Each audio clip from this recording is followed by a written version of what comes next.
Welcome to this explainer. Listen, if you're gearing up for the Beauty Care NCI assessment, you are in the exact right place. Today, we're building your ultimate survival guide, turning all those dry requirements into a super clear roadmap for success. We'll be breaking down the anatomy of competence, figuring out exactly what those assessors are hunting for, what's going to instantly disqualify you, and how to totally master these procedures with absolute confidence. Let's get into it. Here's our roadmap for today. 1. Avoiding automatic red flags. 2. Salon sanitation and calculations. 3. Spotting dangerous contraindications. 4. Mastering the core services. And finally, number 5, acing the oral questioning. All right, section 1, avoiding automatic red flags. We're kicking things off with the absolutely highest stakes of the assessment. Look, technical perfection on a manicure means literally nothing if you trigger an automatic failure. Before you even touch a single tool, you've got to arrive prepared. That means bringing your valid ID, your assessment slip, a complete uniform, and closed-toed shoes. But here's where candidates really tend to slip up under pressure: the red flags. You must never reuse disposable items like cotton or emery boards. If you run out, just ask for more. You must never skip hand washing or tool sanitation between services.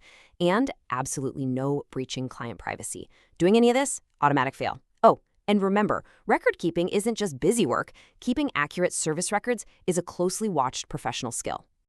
Moving right along to section 2, salon sanitation and calculations. Let's transition to what I like to call the foundational armor of the beauty professional, the science and the math that actually keep the salon safe. Let's define our baseline here. Sanitation is maintaining a clean and safe environment by removing visible dirt and reducing microorganisms to generally safe levels. Now, that's not just a fancy vocabulary word, okay? It's the absolutely critical baseline that every other safety protocol is built upon. If your station isn't sanitized, you're failing before the client even sits down. Now, assessors absolutely love to test you on this specific sequence. Step 1 is cleaning, which removes visible dirt. Step 2 is sanitizing, reducing those microorganisms. Step 3 is disinfecting, which destroys most pathogens. And step 4 is sterilizing, destroying everything, including spores. The big secret here? Cleaning absolutely must come first. You literally cannot sanitize or disinfect a tool that's visibly dirty. It just doesn't work. A fantastic pro tip for your assessment is to keep 2 sets of tools in rotation. That way, one set is in use while the other is properly disinfecting, meaning you'll never be tempted to rush a safety cycle just to stay on schedule. So, the crucial point here is that the math actually matters just as much as the manual skills. Under-diluting a 1 to 10 bleach solution, that's an instant sanitation failure, not just a math error. You have to know your dilution ratios. And remember, always mix your disinfectant safely into the water, never the other way around. Also, when you're calculating your client schedule, which is your total working minutes divided by your service time plus a sanitation buffer, you always want to round down. Squeezing in just one more client at the expense of your sanitation buffer is exactly what leads to skipped safety steps.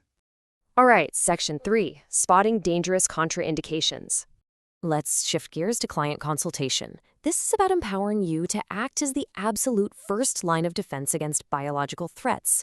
As a pro, your job is to visually scan for hard contraindications before you even begin. On the right, you'll see the do not service conditions. Think crumbly yellow onychomycosis, which is fungal, or red swollen paronychia and infected cuticle. If you spot these or any contagious lesions, you've got to refer them out. Now, on the left are conditions completely safe to service, things like brittle nails, hangnails, horizontal bows lines, or basic comodones. And guys, here is a massive tip. If you aren't sure if something is a contraindication, name your uncertainty out loud to the assessor. Asking for clarification shows serious professional competence. Guessing? That just shows recklessness. Moving to section 4, mastering the core services. Okay, now we're moving into the physical trials of the assessment. Let's take a breath and pace ourselves down to a nice, methodical, calm energy as we dissect these step-by-step procedures. For the manicure, sequence is everything. You sanitize the station and hands, remove old polish, inspect, trim, and file. But let's remember the why here. You file in one direction only, never back and forth, to prevent splitting the nail. Then you soak to soften the skin. And listen to me, this is a critical warning. Gently push the cuticle. Aggressively pushing cuticles and causing bleeding is a massive safety error, not just a tiny cosmetic flaw. Finally, you clean, massage, and apply your base, polish, and top coat. Now, what's really interesting about this slide is the golden rule of pedicures. Check first, soak second. If you soak unsanitized feet or feet with an open wound, you're basically just creating a dangerous bacteria soup. No way do we want that. So you screen for fungus and open wounds before that foot ever touches the water. And when it comes to trimming, always trim toenails straight across. Don't curve deeply into the corners because that is the #1 cause of painful ingrown toenails. The hand and foot spa follows this really beautiful biological logic. First, you cleanse to remove surface oils. Second, you exfoliate the dead skin so moisture can actually absorb. Third, massage to boost circulation.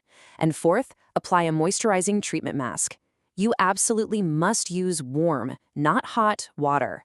I know hot water feels amazing, but it actually dries out the skin faster afterward.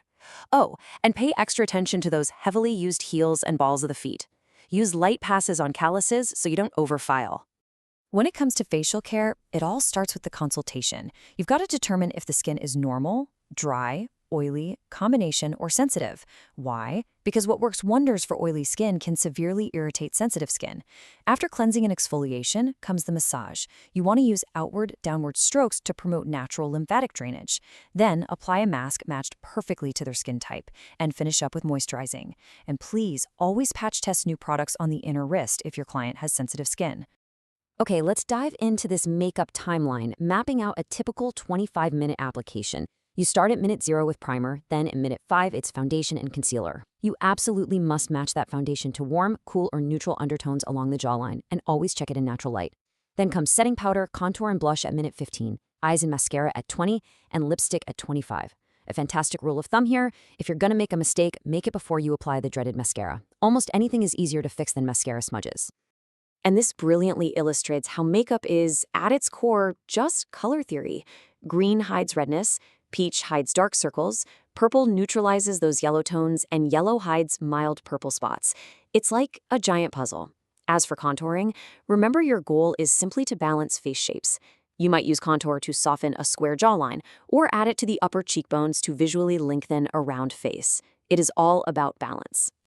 Finally, Section 5. Acing the oral questioning. All right, let's amp the energy back up. Assessors use this final boss battle to prove that your hands know what they're doing because your brain understands the why. Let's simulate that high-pressure environment of the real exam. Picture this. Mid-manicure, your client's cuticle starts bleeding slightly from over-trimming. What is your exact next move? The only correct action here is to stop immediately. You apply appropriate first aid as you were trained, and you inform the assessor or supervisor.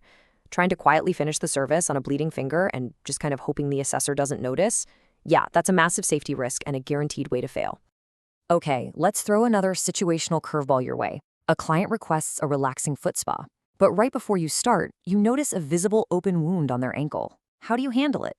Let's move to the correct action and see how this actually builds your professional credibility.